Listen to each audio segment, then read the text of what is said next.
Gigugma ko sa usa ka gwapo. Apan, giango-ango. Mauna ang akong paminaw karon sa akong boyfriend, DJ Sam. Ingon sa giango-ango na gyud siya. Tawagan na lang ko sa pangalang Daisy. 23 anyos pa ko DJ Sam og nagtrabaho sa usa ka mall dinhi sa amo ang syudad. DJ Sam, duna ko'y uyab nga tawagan na lang nato sa pangalang Fred. Si Fred, nakaila na ako siya pinaagi sa social media. Gwapo jud tuod siya, pution og chinito. Gipaila-ila na pud nako siya sa akong mga ginikanan. Ang parehas kay Fred, ang tipo gyud nako sa usa ka lalaki. Ganahan gani kayo si mama kay maayo na lang jud daw maliwatan pud mig hitsuraan. Kay sakto-sakto ra pud baya ang among kaliwat DJ Sam. Arang-arang na lang gani mi nga pamilya. Kay ang ako mga ig-agaw jud makaingon kag Diyos ko Lord. Mga dagmalan kaayog hitsura. Kana bitang ilang giingon nga dili daw ikasuroy og mall. Pastila na lang jud. Nag-meet up mi ni Fred sa Tagum City DJ Sam ug duna joy nahitabo sa amoa. 3 months pud mi nga nagkauyab ni Fred sa social media. Okay kayo siya DJ Sam, hilumon og jolly kayo siyang kaistorya. Human mi mag-lodge, gipasakay pa ko niya og bus pauli sa amo ang syudad pod. Pag uli na ako sa bay, gimingaw kaayo ko sa iyaha. Bunta, gabi video call jud mi. Human sa 2 ka semana, giagni ko ni Fred nga mobisita na po daw ko sa ilahang bay og pwede ba daw nga magstay ko didto aron nga maila-ila po daw nako ang iyang pamilya. Probinsya ang ilaha DJ Sam. Maong nag-leave ko og 1 week og niuban ko kang Fred. Tuod man, naabot jud ko sa ilaha og ganahan kaayo ko sa iyang pamilya. Kay mga buutan kaayo. Ikaduhang gabi nananghid siya nako nga pwede ba daw magtagay daw sila sa unahan, kauban ang iyang mga amigo.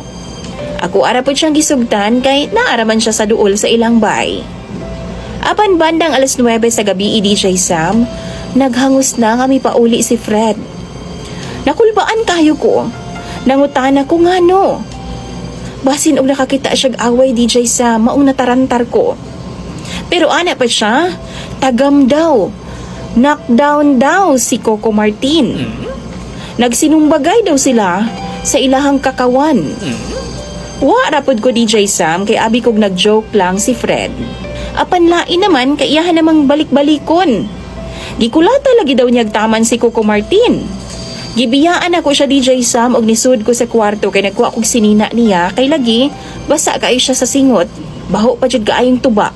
Pero gihukaran ako siyang daan DJ Sam aron nga makakaon na siya.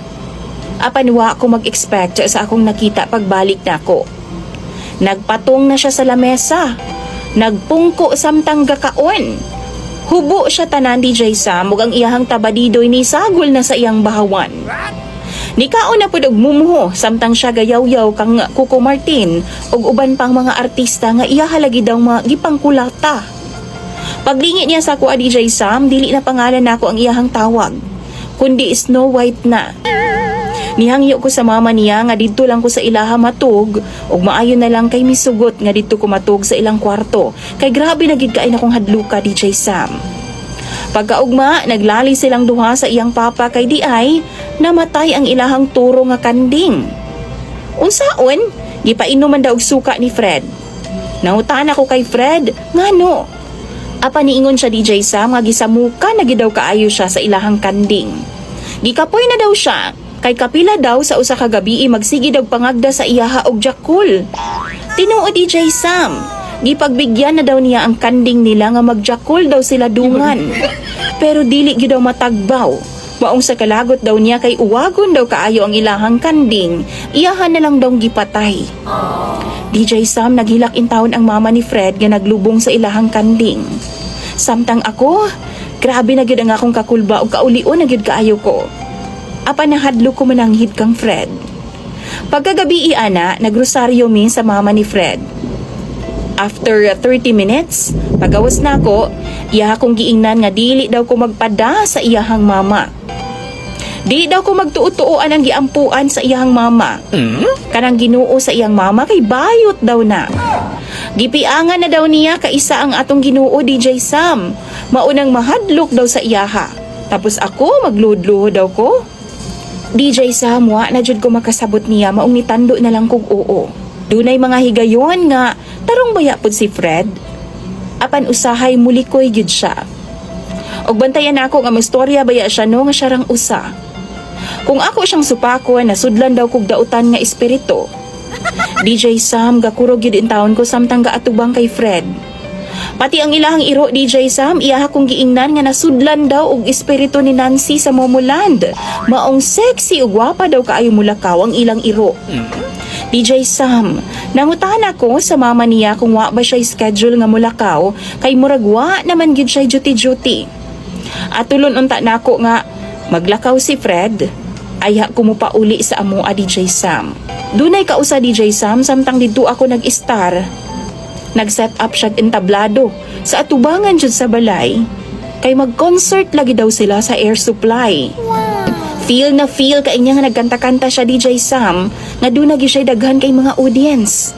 Pero ang iya mga audience, mga iro rapod sa among mga silingan. DJ Sam, perti na gid na akong hadluka ug wa na gid na ako mapugna ng akong kaugalingon. Apan bago ko mulakaw, akong giistorya ang iyang mama og gipangutana. Ana pa si auntie, sugod daw nga nilakaw ang ilang anak og nawala og 2 ka tuig sa ilang puder. Pag uliing ana na daw. Murag lain na ang paminsar. Ana pa siya buutan man daw si Fred kani adto. Manggihuna-hunaon og manggihatagon kaayo. Ingon pa sa iyahang mama DJ Sam, naguol po daw sila sa kahimtang sa ilang anak. Ug mihangyo pa si auntie nako nga dili daw pasakitan ang ilang anak DJ Sam kay basin mo samot daw kinig kayabag. Gipasaad ko ni auntie nga unungan ako si Fred ug ihatag daw nila sa amo ang duha ang napulo ka ektaryas nga yuta nga ilahang napundar. Kay dili na po daw sila kahibaw kung magdugay pa sila aning kalibutana. Wa daw mahibilin kay Fred. Pagpauli na ako DJ Sam sa amo ang syudad, baon na ako ang kalibog. Labi pa kay ni chat na pud si Fred nako nga gimingaw na daw siya pag-ayo nako ug siya na pud daw ang nagplano nga muduaw dinhi sa amoa. DJ Sam, kulbaan na kay ko. Naglibog ko kung unsay akong buhaton. Maunang sa mga followers nimo, tambagi daw ko ninyo. Daisy.